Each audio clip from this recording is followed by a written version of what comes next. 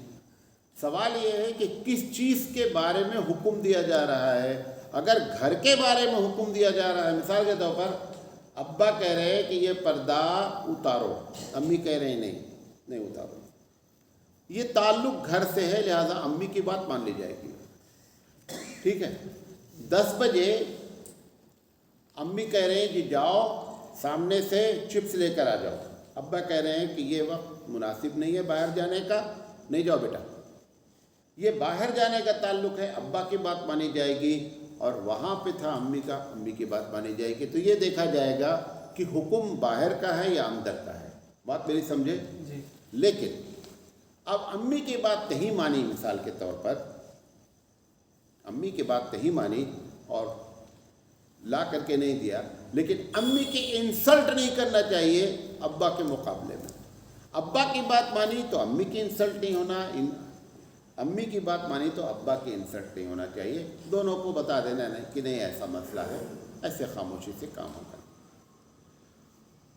پوچھا گیا ہے یہیں کہ کسی طالب علم نے لا کے دیا ہے کہ نماز میں ہاتھ کہاں باندھیں، کہاں کہاں رکھیں. یہ ایک اچھا سوال ہے، کیونکہ میں نے جو آپ کو ترتیب بتائی نا کہ ایک ایک مسئلہ جان لیں، پہلے ہاتھ کے بارے میں جان لیں، پھر پیر کے بارے میں جان لیں، پھر آنکھ کے بارے میں جان لیں، پھر پیٹھ کے بارے میں جان لیں، تو آپ کو سنت طریقہ معلوم ہو جائے گا کہ نماز میں کیا ہے. تو ایک ساتھ جو بات بتائی گئی تھی وہی بات دوبارہ بتا دیتا ہوں.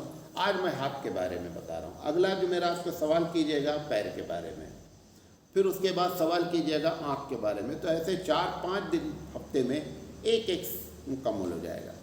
ہاتھ کا جو تعلق ہے، سب سے پہلی بات جب ہاتھ اٹھایا جائے گا تو کندھے تک عورتیں اٹھائیں، اس پر ایک حدیث ہے. مرد جو ہے وہ کانوں کی لو تک اٹھائیں. اٹھانے میں یہ ایک مسئلہ ہے. جب اٹھائیں تو ہتھیلی کو کیا کریں؟ قبلے کی طرف رکھیں. ایسے نہیں ہونا چاہیے، ایسے نہیں ہونا چاہیے. ایک دم انگلیاں سیدھی ہوں اور ہتھیلی قبلے کی طرف ہو. انگلیاں نہ پھیلی ہوئی ہوں، نہ بہت سمیٹ کر کے طاقت لگا کر کے ان کو بند کر دیا جائے. جو فطری پوزیشن ہے اس پوزیشن پر انگلیاں ہونی چاہیے. نمبر 1. نمبر 2، جب ہاتھ باندھا گیا تو احناف کے نزدیک جو ہے وہ ناف پر ہاتھ باندھنا یا ناف کے نیچے ہاتھ باندھنا زیادہ قوی ہے، اور وہ حدیث جس میں ناف کے نیچے ہاتھ باندھنے کا ذکر ہے اس پر ان کا عمل ہے. جو لوگ امام شافعی رحمۃ اللہ علیہ ہیں یا امام احمد بن حنبل ہیں، ان کے یہاں سینے پر ہاتھ باندھنا افضل ہے، وہ سینے پر ہاتھ باندھتے ہیں. امام مالک کے پاس ہاتھ ہی نہیں باندھنا ہے. بات معلوم ہے؟ امام مالک رحمۃ اللہ علیہ کا کہنا یہ ہے کہ ہاتھ باندھنے کی کوئی صحیح حدیث موجود نہیں ہے. بعض لوگ کہتے ہیں کہ بخاری میں حدیث ہے کہ ہاتھ سینے پر باندھا جائے. جھوٹ بولتے ہیں. امام بخاری رحمۃ اللہ علیہ نے جو حدیث نقل کی ہے وہ یہ ہے کہ وضع یدہ الیمنی علی الیسری، دائنے ہاتھ کو بائیں ہاتھ پہ رکھا. وہ کہاں رکھا وہ لکھا ہی نہیں ہے. علامہ ابن قیم رحمۃ اللہ علیہ کی کتاب ہے مختصر زاد المعاد. اصل زاد المعاد ہے، اسی کو مختصر کیا. علامہ ابن قیم رحمۃ اللہ علیہ لکھتے ہیں، جو علامہ ابن تیمیہ رحمۃ اللہ علیہ کے شاگرد ہیں، انہوں نے اس میں لکھ رکھا ہے کہ ہاتھ باندھنے کی کوئی صحیح حدیث موجود نہیں ہے، لہذا امام مالک نے کیا کر دیا؟ چھوڑ دیا. لیکن آگے امام علامہ ابن قیم نے ایک بات اور لکھی ہے جس کو بیان نہیں کیا جاتا ہے. انہوں نے کہا کہ اگر کوئی حدیث کسی درجے میں صحیح ہے تو وہ ہے جس پر احناف کا عمل ہے. یہ بھی لکھا ہوا ہے وہیں. لیکن چونکہ ہم کو ڈنڈی مارنا ہے لہذا ہم وہ اتنی عبارت کیا کرتے ہیں، کھا جاتے ہیں۔ حاشیے میں بھی لکھا ہوا ہے کہ وہ حدیث جس پر احناف کا عمل ہے وہ تمام حدیثوں میں سب سے زیادہ کیا ہے، صحیح ہے۔ اب بعد والوں نے بڑا اس میں چکر چلایا بہرحال، تو ہاتھ باندھنے کے بارے میں کہ ہاتھ کہاں باندھا جائے۔ اس کے بعد جب آپ رکوع کریں گے تو اس وقت آپ کے ہاتھ گھٹنوں کو زبردست پکڑے، طاقت کے ساتھ پکڑا جائے، انگلیاں جو ہیں ایسے نہیں ہوں بلکہ انگلیاں کیا ہیں، کھلی ہوئی ہوں اور گھٹنے کو پکڑے ہوئے ہوں۔ جب رکوع کریں تو ہاتھ گھٹنے کے علاوہ باڈی کا، بدن کا کوئی بھی حصہ ایک دوسرے سے ملا نہیں رہنا چاہیے۔ نہیں سمجھے میری بات؟ جیسے آپ نے گھٹنے پکڑا تو لوگ کیا کرتے ہیں، یہ حصہ یہاں ملائے رہتے ہیں، کبھی کبھی یہ حصہ ران میں ملائے رہتے ہیں، نہیں، صرف بدن سے ٹچ آپ کا ہاتھ گھٹنوں پر رہے گا، بقیہ بدن کا کوئی حصہ ایک دوسرے سے ٹچ نہیں ہوگا۔ اب اس کے بعد آئیے سجدہ۔ جب سجدہ کرتے ہیں تو پھر ایسی شکل میں ہمارے ہاتھ دونوں ایسے ہونا کہ اس کے بیچ میں ہمارا چہرہ ہونا، نہ ہاتھ آگے ہونا نہ ہاتھ بہت نیچے ہونا، اور اس وقت سجدہ کر رہے ہوں اس وقت کوئی بھی حصہ بدن کا کسی بھی حصے سے ٹچ نہیں ہونا۔ رکوع میں تو کم سے کم ہاتھ گھٹنے کو پکڑے ہوئے نا، لیکن سجدے میں کوئی حصہ کسی سے نہیں ٹچ ہوگا، آپ کا بدن کے 7 حصے زمین سے ٹچ ہونا چاہیے۔ کیا حصے؟ 7 حصے۔ وہ ہمارا ٹاپک نہیں، ہمارا ٹاپک صرف ہاتھ ہے، لہذا ہاتھ ایسے رکھنا چاہیے۔ جب رکھیں تو اس وقت بھی انگلیاں جو ہیں اپنی فطری حالت پہ ہو، نہ ایسے کیے رہیں۔ بعض لوگ سجدہ کرتے ہیں نا یہاں ایسے، آنکھ ایسے بند کر لیتے۔ دونوں ہاتھوں کے بیچ میں ہمارا یہ سر کا حصہ رہنا چاہیے۔ اس کے بعد ہاتھ کہاں، جب اٹھ کر بیٹھیں گے سجدے کے دونوں سجدوں کے بیچ میں تو ہاتھ ایسا رہنا چاہیے کہ قبلے کی طرف کیا ہو، انگلیاں فیس کر رہی ہوں، قبلے کی طرف ان کا رخ ہو۔ جب اس وقت بیٹھیں گے اس وقت بھی ایک ہی حصہ بدن سے ٹچ ہونا چاہیے، وہ ہاتھ کی ہتھیلی اپنے ران پر۔ بقیہ کو سجدہ کرتے ہیں یہ ایسے چپکا لیتے ہیں، اس کو چپکا لیتے ہیں۔ جب سجدہ کریں گے تو بھی کوئی بھی حصہ نہیں ٹچ ہوگا، تب تو کچھ بھی نہیں ٹچ ہوگا۔ جب بیٹھیں گے تو ران پر آپ کا کیا ہونا چاہیے، ہاتھ ہونا چاہیے، اور انگلیاں جو ہیں وہ قبلے کی طرف ہونی چاہیے۔ اس کے بعد ہاتھ کا جو مسئلہ، آخری مسئلہ، کہ جب تشہد کی حالت میں بیٹھیں گے تو اس وقت بھی انگلیاں قبلے کی طرف رخ کرے ہوں گی اور اپنی نیچرل، اپنی فطری پوزیشن پر ہوں گی۔ یہ ہاتھ کے بارے میں ساری باتیں، یہ تقریباً ساری باتیں حدیث سے ثابت ہیں، لہذا اس طریقے سے ہاتھ کو نماز میں استعمال کرنا چاہیے۔ انشاءاللہ زندگی رہی تو اگلی بار جو ہے وہ پیر کے بارے میں بات کریں گے، ٹھیک ہے۔ پوچھا گیا ہے کہ عورتوں کی نماز میں احناف کے نزدیک فرق ہے، اس کی وجہ کیا ہے؟ اس کی وجہ حدیث ہے۔ نمبر 1، اس حدیث کو بعض لوگوں نے ضعیف قرار دے رکھا ہے۔ ایک بات بتائیں، ہمارے پاس ایک اصول ہوتا ہے، ہر ایک چیز کا ایک اصول ہوتا ہے۔ عورت کی نماز کے بارے میں ایک اصول ہے کہ زیادہ سے زیادہ عورت کا ستر چھپا رہے نماز کی حالت میں۔ کیا بولا؟ حدیث میں کیا آیا کہ عورت کی افضل نماز گھر کے کمرے کی کوٹری میں ہے، گھر کے کمرے کی کوٹری میں۔ کیوں؟ تاکہ نماز پڑھتے وقت اس کا ستر لوگوں کے سامنے نہیں آئے۔ اب ستر چھپانے کی جو بھی حدیث آ جائے گی وہ سب احناف کا عمل ہوگا، بھلے وہ حدیث تمہارے نزدیک ضعیف ہو، اس کے باوجود ہمارے اصول سے ٹیلی کر رہی ہے، لہذا ہم اس حدیث پر عمل کریں گے۔ وہ حدیث کیا ہے؟ سجدے کے بارے میں حدیث ہے کہ جب عورت سجدہ کرے گی تو وہ زمین سے چپک کر کرے گی تاکہ ستر اس کا چھپا رہے۔ رکوع کرے گی، جیسے میں نے آپ کو بتایا کہ ایک دم سیدھی ہونی چاہیے پیٹھ، عورت کی پیٹھ ایک دم سیدھی ہونا ضروری نہیں ہے۔ وہ اگر اپنے گھٹنوں کو صرف ہاتھوں سے ٹچ بھی کیے رہے اور رکوع اس کا تھوڑا سا ایسے بھی رہے گا تو بھی کیوں؟ کیونکہ اس میں زیادہ ستر چھپنے کے چانسز ہیں، لہذا اس بنیاد پہ فرق ہے۔ دوسرا سوال انہوں نے کیا ہے کہ یہ جو احناف کے پاس عورتیں سینے پر ہاتھ باندھتی ہیں اور مرد جو ہے وہ ناف پر ہاتھ باندھتے ہیں، عورت سینے پر ہاتھ باندھے، اس کے لیے حدیث کیا ہے؟ صحیح بات تو یہ اس پر کوئی حدیث موجود نہیں ہے، کوئی حدیث موجود نہیں ہے، لیکن اتفاق ایسا ہے کہ عمل کے لحاظ سے تینوں امام کی ایک رائے ہے۔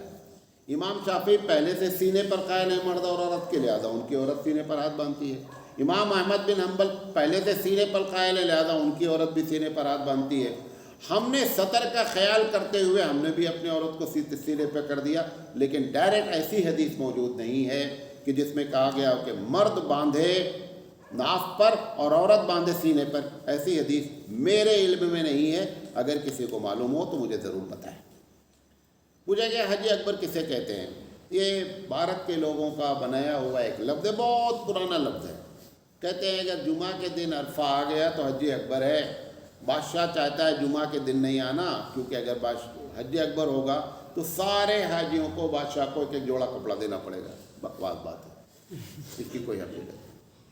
حج اکبر جو آپ جانتے ہیں اس کی وہ کچھ بھی نہیں ہے۔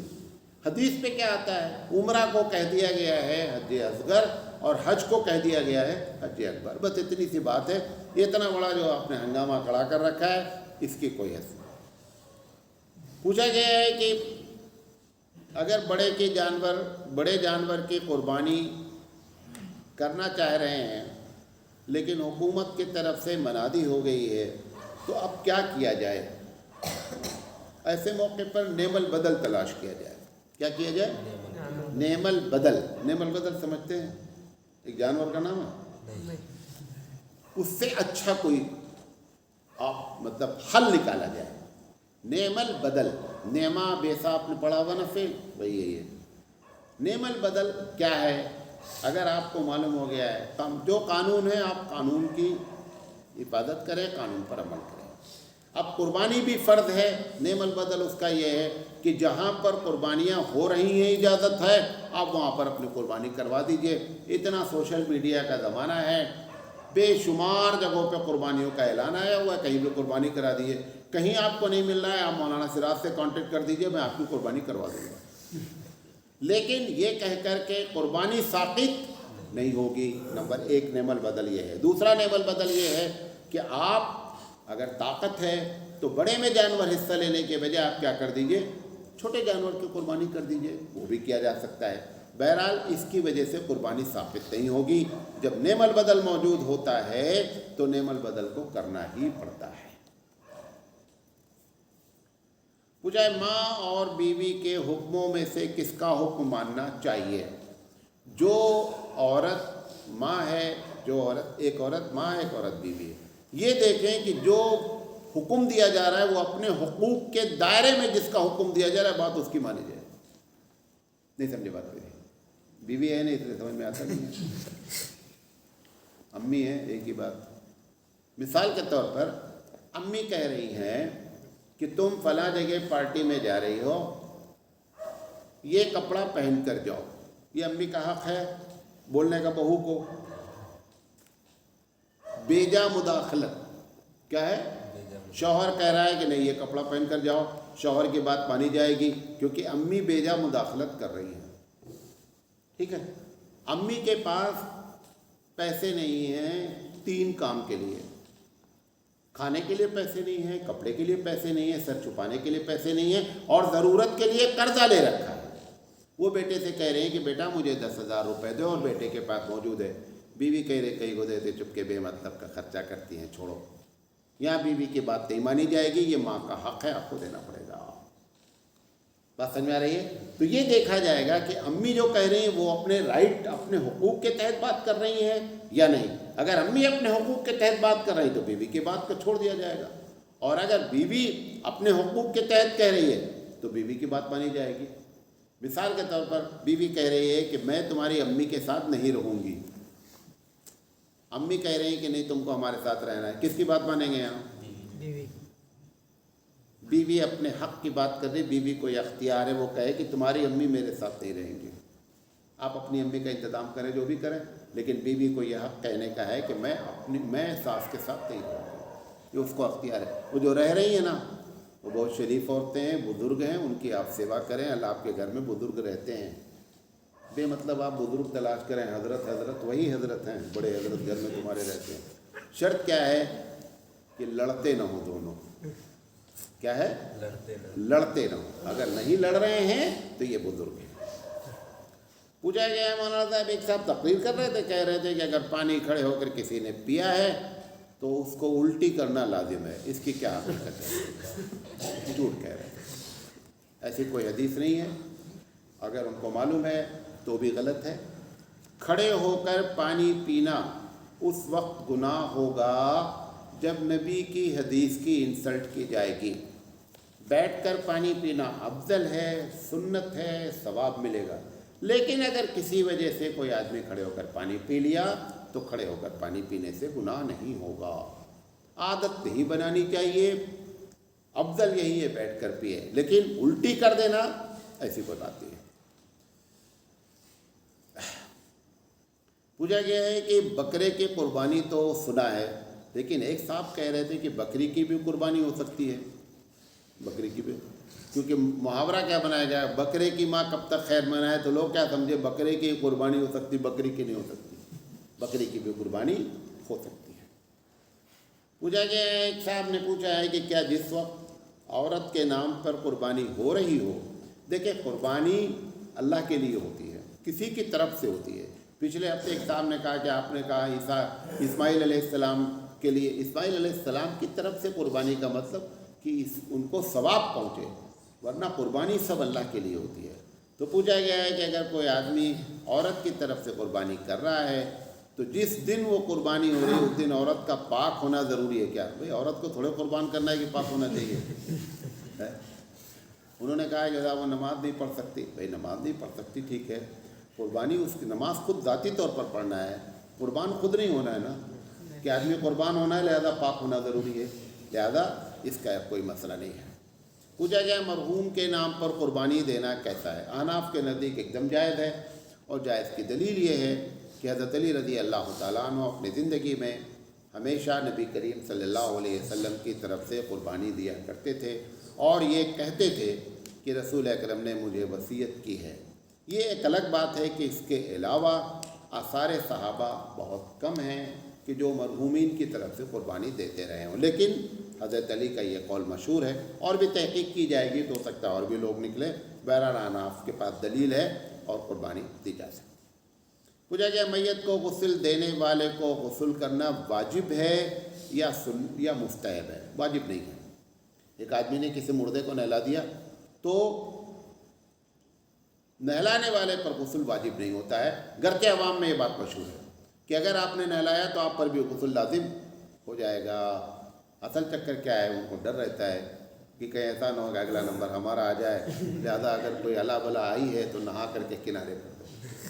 ہم لوگوں کے گاؤں میں جب اب تو خیر ختم ہوا، جب مٹی دے کر آتے ہیں، آپ نے دیکھا ہے کہ جب مٹی دے دیتے ہیں قبر میں تو قبر میں پانی سے ہاتھ ضرور دھلتے ہیں۔ ہاتھ معلوم کیا ہے، وہ ہے کہ کہیں ایسا نہ ہو کہ یہ مٹی منحوس ہو اور اپنا نمبر آ جائے۔ اگر مٹی لگی ہے جھاڑ دیجیے ہاتھ، ضروری کیا ہے کہ دھلا جائے، لیکن وہ دھلنا گاؤں میں تو ہم لوگوں کے بچپن میں باقاعدہ ایک ڈپارٹمنٹ تھا جو میت کے بعد پورے جتنے مٹی دینے والے تھے سب کا آ کر کے باقاعدہ لوٹا لے کر ہاتھ دھلاتا تھا، اور کس کے دروازے دھلاتا تھا؟ جس کا انتقال ہوا اس کے دروازے۔ کیوں؟ تاکہ اگر کوئی نحوست ہو تیرے دروازے۔ یہ سب ہمارے پاس مسائل تھے، اللہ تعالیٰ نے علم دیا تو مسائل سے ہم لوگوں کو نجات ملی۔ تو غسل دینا جو ہے وہ غسل دینے والے پر غسل واجب نہیں ہے۔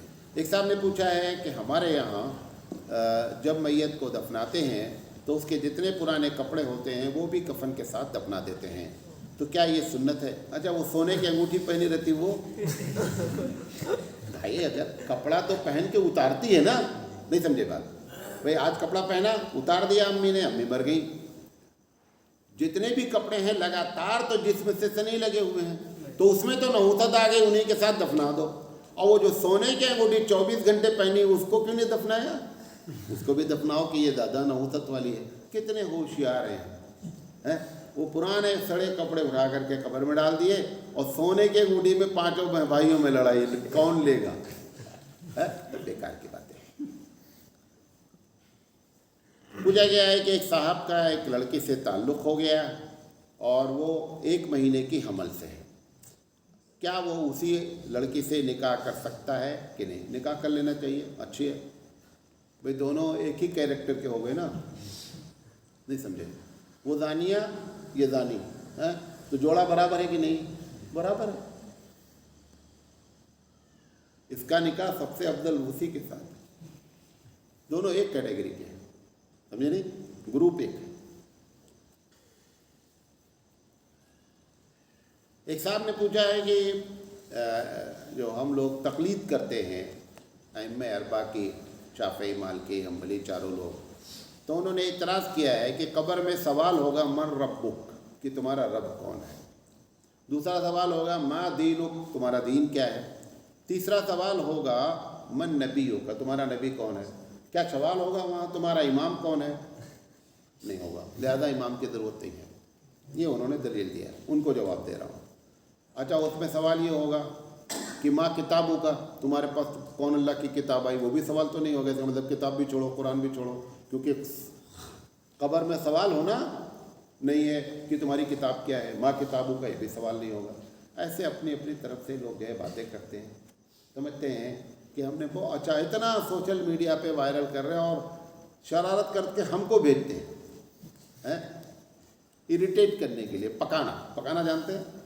پکاتے ہیں لوگ۔ اچھا، پوچھا گیا ہے کہ ایک بہت ہی حساس سوال ہے اور آپ کی ذات سے امید ہے کہ آپ ضرور اس کا جواب دیں گے۔ یہ سب کہہ کر کے ہم کو چڑھاتے ہیں، کیا کرتے ہیں؟ چڑھاتے ہیں تاکہ جواب ضرور دیں۔ خیر، ہم چڑھتے نہیں ہیں، جو ہم کو بولنا ہوتا ہے ہم بولتے ہیں۔ پوچھا گیا ہے مولانا صاحب، آج کل ایک فیشن چل پڑا ہے کہ قرآن فہمی کی کلاسز چلائی جاتی ہیں، نیٹ پر بھی چلائی جاتی ہے، ویسے بھی لوگ تعلیم بالغان کے نام پر قرآن فہمی یا کالج وغیرہ میں قرآن فہمی کے کلاسز ایک پیریڈ رکھ دیا جاتا ہے، اس کے بارے میں آپ کی کیا رائے ہے؟ میں آپ کو صحیح بات بتاؤں، جو لوگ کر رہے ہیں میں ان کو کچھ نہیں کہنا چاہتا ہوں، لیکن میں آپ کو بتاؤں کہ اس کا نتیجہ کبھی کچھ نہیں نکلتا۔ کیوں؟ قرآن مجید کوئی ایسی سلیبس کی کتاب نہیں ہے کہ اس کی سورہ فاتحہ LKG والوں کے لیے ہے اور قل اعوذ برب الناس PhD والوں کے لیے ہے۔ ہو سکتا ہے کہ پہلی ہی صورت میں ٹاپ کلاس کا گیئر لگانا پڑے، آپ کو بات ہی سمجھ میں آئے۔ مثال کے طور پر الحمدللہ رب العالمین، ترجمہ تعریف ساری کی ساری اللہ کے لیے، الحمدللہ رب العالمین، ساری تعریف اس رب کے لیے جو جہاں کا، ساری کے لیے اس میں کون سا لفظ عربی میں آیا ہوا ہے؟ بھئی کل الحمد آنا چاہیے، کچھ آنا، کچھ بھی نہیں ہے۔ ترجمہ سب لوگ کر رہے ہیں ساری تعریف، کیوں؟ کیونکہ اس پہ جو الف لام لگا ہوا ہے وہ استغراق کا ہے، پہلا ہی گیئر ٹاپ کا لگ گیا۔ LKG کے جو پہلی بچے میں جماعت پڑھے گا، جو فالا فالو پڑھ رہا ہے، اس کو بولیں گے ہم استغراق ہیں تو وہ اسی میں ڈوب کے مر ہی جائے۔ لہذا قرآن کریم کوئی سلیبس کی کتاب نہیں ہے، قرآن کریم ہدایت کی کتاب ہے۔ لہذا یہ جو چلایا جا رہا ہے اس کے بدلے میں کوئی کمنٹ نہیں کر رہا ہوں، لوگ بڑے خلوص سے چلاتے ہیں بیچارے، لیکن نتیجہ نہیں نکلنا ہے۔ میں دبئی میں، آپ یقین نہیں کریں گے، میں بھی شروع میں بڑا قرآن فہمی ہونا چاہیے تو ملو 15-20 لوگ بڑے سیٹس، مولانا صاحب کلاس شروع کیجیے، اچھا شروع کیے ہوئے 4 مہینہ پڑھا دیے، دوسرا بیچ آیا پھر 4 مہینہ، ایسے کر کے 10-12 بیچ پڑھائے، 2 گھنٹہ 2.5 گھنٹہ پڑھا کر کے جب 7-8 بیچ فارغ ہو گیا تو ایک دن میں نے کیا کیا، 3 سال 3.5 سال کے بعد وہ سارے بیچ والوں کو بلا کر کے امتحان لیا کہ جو پڑھایا تھا کتنا بچا ہے۔ فعلا کی گردان بھی نہیں یاد ہے، سب صفر۔ جو ہم 14 سال میں پڑھتے ہیں وہ 4 مہینے میں پڑھا کر کے آپ اس کو قرآن فہمی بھی بنا لیں گے، کچھ نہیں ہوتا۔ اس سے بہتر تھا کہ 4 مہینے میں یہ بتا دیتے کہ ہمارے اللہ نے ہم سے کہا کیا ہے، اس کی زبان میں، جو زبان اس نے سیکھا ہے ہندی جانتا ہے ہندی میں بتا دیں، کنڑا جانتا ہے کنڑا میں بتا دیں، تو زیادہ چانسز تھے کہ اس کو معلوم ہو جاتا ہے کہ میرے رب نے مجھ سے کہا کیا ہے۔ یہ ایک فیشن بنتا جا رہا ہے قرآن فہمی کے خلاف۔ میری سمجھ سے ہو سکتا ہے 2-4% اچھے نتیجے برآمد ہو جائیں، لیکن معتد بھی حصہ میجورٹی جو ہے وہ کیا ہے، وہ فیل ہے۔ لہذا یہ فیشن ہی ہے۔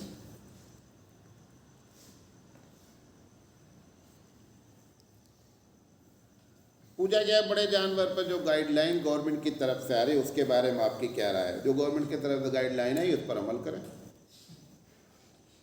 گورنمنٹ کی طرف سے جو گائیڈ لائن ہے، کیونکہ بھائی آپ نے کہا ہے کہ بھارت کے سمویدھان بھارتی ہیں، بھارت کے سمویدھان کو فالو کریں گے، فالو کریں گے۔ پوچھا گیا عرفہ کے روزے کی حقیقت کیا ہے؟ 9-10 روزہ رکھنا ہے، یعنی یہ کنفیوز ہو گئے بیچارے۔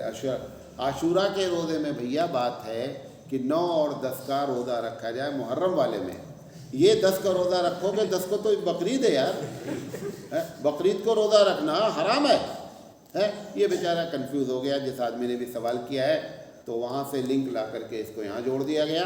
وہ 9-10 الگ ہے، وہ عاشورہ محرم کا روزہ ہے، اس میں افضل یہ ہے کہ 9-10 کا روزہ رکھا جائے۔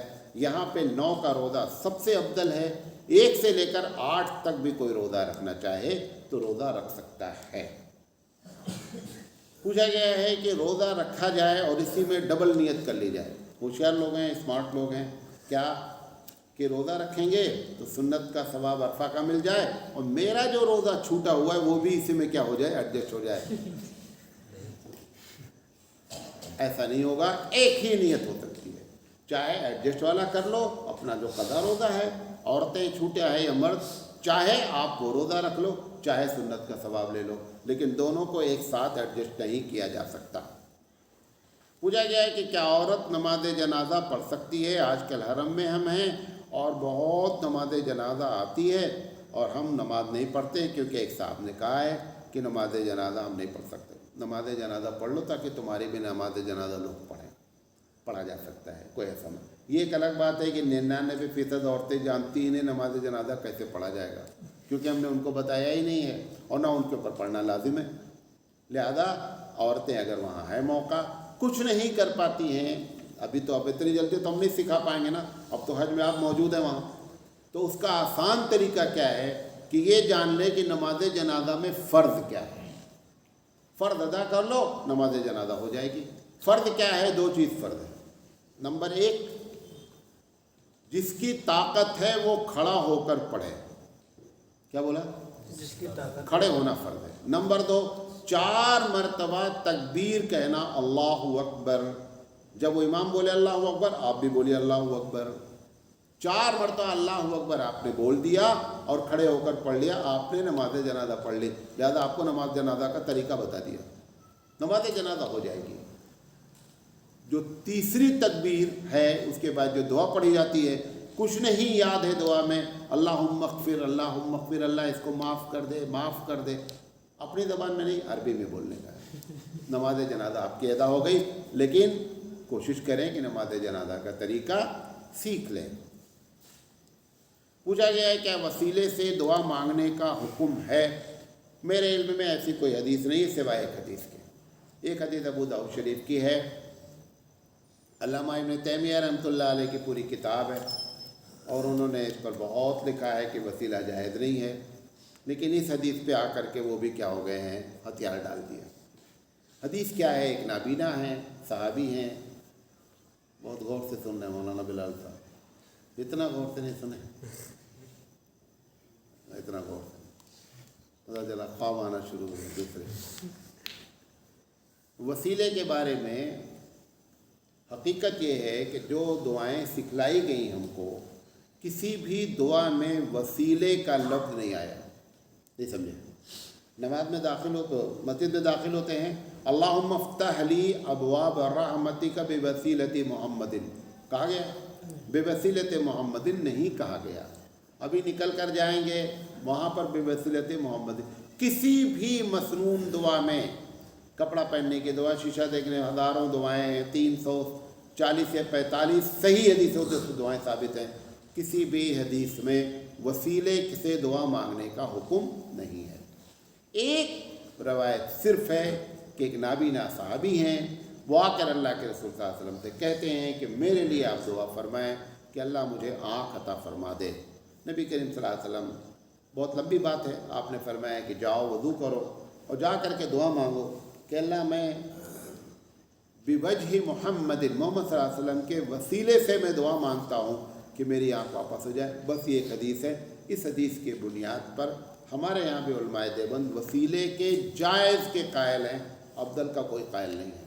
لیکن ہم لوگوں کا جو عمل ہو گیا ہے وہ کیا ہو گیا ہے، ہر دعا کے بعد بڑی بڑی دعائیں جو مولانا لوگ مانگتے ہیں آخر میں بولتے ہیں کہ اللہ جو بھی ہم لوگوں نے مانگا ہے محمد صلی اللہ علیہ وسلم کے وسیلے اور طفیل سے دعا قبول کر لے۔ یہ سنت طریقہ نہیں ہے۔ کوئی مانگ لیا، وہ جائز ناجائز کی بات دوسری ہے، کب جائز ہوگا کب ناجائز ہوگا وہ ایک لمبی بحث ہے، لیکن ایسے کبھی بھی اللہ کے رسول صلی اللہ علیہ وسلم نے دعا مانگنے کا طریقہ ہم کو نہیں بتایا گیا ہے۔ پوچھا گیا ہے کہ بچوں کی یا کسی کی نظر اتارتے ہیں تو اس کے اوپر سے 7 مرتبہ مرچی گھما کر کے جلایا جاتا ہے، یہ جو طریقہ ہے کیا حدیث سے ثابت ہے؟ یہ حدیث سے ثابت نہیں ہے، حدیث سے ثابت نہیں ہے۔ کیا ہے یہ؟ اس کو ٹوٹکا کہتے ہیں۔ کیا بولتے ہیں؟ ٹوٹکا۔ ٹوٹکا اس وقت تک جائز ہے علماء کے نزدیک جب تک شریعت کے خلاف نہیں۔ کوئی بھی علاج، یہ علاج ہے نا، کوئی بھی علاج اس وقت تک جائز ہے جب تک کہ شریعت کے کسی اصول سے ٹکرائے نہیں، کیونکہ ابھی بحث کیا ہوئی، اصل و کلو شیء مبون، ہر چیز کی اصل جائز ہے۔ ثواب سمجھ کر کے اگر آپ نے مرچا اتارا تو دلیل چاہیے، ٹوٹکا سمجھ کر اتارا تو کوئی مسئلہ نہیں ہے، اتار سکتے ہیں۔ یہ علماء کا کہنا ہے، واللہ اعلم بالصواب۔ پوچھا گیا ایک شخص نے بڑے جانور میں حصہ لیا، پھر اس حصے کو چھوڑ کر تنہا ایک بکرا کرنا چاہتا ہے تو کیا ایسا کر سکتا ہے؟ اس میں تھوڑی سی تفصیل ہے۔ جس نے، غور سے سنیے گا اس کو، جس نے بڑے جانور میں حصہ لیا وہ غریب آدمی ہے، اس کے اوپر قربانی واجب نہیں ہے۔ جس کے اوپر قربانی واجب نہیں ہے، اگر اس نے ایک جانور میں حصہ لے لیا تو اب وہ اپنی نیت بدل کر بکرے پر نہیں آ سکتا۔ اس کو بھی کر دے بکرا بھی کر دے یہ تو ممکن ہے، لیکن اس کو چھوڑ کر کے بکرا کرے ایسا نہیں کر سکتا ہے۔ کیوں؟ کیونکہ غریب پر قربانی واجب نہیں تھی، اس نے اپنے اوپر ایک چیز کو واجب کر لیا۔ جب واجب کر لیا تو پورا کرنا کیا ہے؟ ضروری ہے۔ جیسے آپ نفل کے لیے 2 رکعت نماز باندھیں اور نماز کسی وجہ سے ٹوٹ جائے، اس نماز کی قضا لازم ہے۔ بقیہ نفل آپ نے چھوڑ دیا، اس کی قضا نہیں، لیکن اس نفل کو جیسے ہی تم نے ارادہ کر لیا، نیت باندھ دیا، آپ نے اپنے اوپر کیا کر لیا؟ لازم کر لیا، لہذا اس کو پورا کرنا ہے۔ اگر یہ کام امیر آدمی نے کیا کہ اس کی قربانی واجب تھی، اس نے بڑے جانور میں حصہ لے لیا، اب اس کا موڈ بدل گیا، اس نے سوچا ہے چھوڑو بڑے جانور میں کیا ہے، بکرا کاٹ دیتے ہیں۔ اگر امیر کرنا چاہے تو کر سکتا ہے، غریب نہیں کر سکتا ہے، جس کے اوپر قربانی واجب نہیں ہے۔ بات سمجھے نہیں سمجھے؟ پوچھا گیا ہے مولانا صاحب آپ کی تقریر میں نے سنا کہ ارادے پر ثواب ملتا ہے، تو یہ تو بہت اچھا فارمولہ ہے، ارادہ کرتے رہیں۔ ارادے میں 2 چیز اور شامل ہے۔ کیا شامل ہے؟ ارادے کے لیے کوشش کرنا اور سبب اختیار کرنا، تب ثواب ملے گا۔ بھئی آپ کو معلوم ہو گیا ارادہ کرنے میں ثواب ہے، اب آپ ارادہ کر لیے، اس ارادہ کو مکمل کرنے کے لیے کوشش کر رہے ہیں نہیں، تو پھر ارادے کا ثواب کیسے ہوگا؟ ارادے کے لیے کوشش کریں، اگر اس میں کوشش ممکن ہے، سبب اختیار کریں، یہ 2 کریں گے تو ثواب مل جائے گا۔ اور اگر اس میں کوشش اور سبب ہے ہی نہیں، صرف ارادہ ہی ارادہ ہے، تو کر لیں ارادہ، ماشاءاللہ۔ پوچھا گیا ہے کہ حج کے موقع پر جو لوگ حاجی لوگ اس وقت موجود ہیں مکے میں، تو ایک قربانی تو اپنے حج والی کریں گے، جو ان کے اوپر پہلے سے قربانی ہر سال واجب ہے اور اس بار بھی واجب ہے، تو وہ قربانی بھی کرنی ہوگی کیا؟ 2 قربانی کرنی ہوگی، ایک قربانی حج والی کرنی ہوگی، ایک وہ قربانی جو ان کے اوپر پہلے سے واجب ہے، چاہے وہ مینا میں کر لیں اور چاہے وہ بھارت میں یا جس ملک کے رہنے والے وہاں کرا دیں، لیکن 2 قربانی کرنی ہوگی۔ آخری سوال ہے صاحب نے پوچھا، ہماری 4 بہویں ہیں، کوئی بھی ہمارے ساتھ رہنا نہیں چاہتی ہیں، کوئی وظیفہ بتاؤ کہ ہمارا مسئلہ حل ہو جائے۔ بہت بڑا مسئلہ ہے۔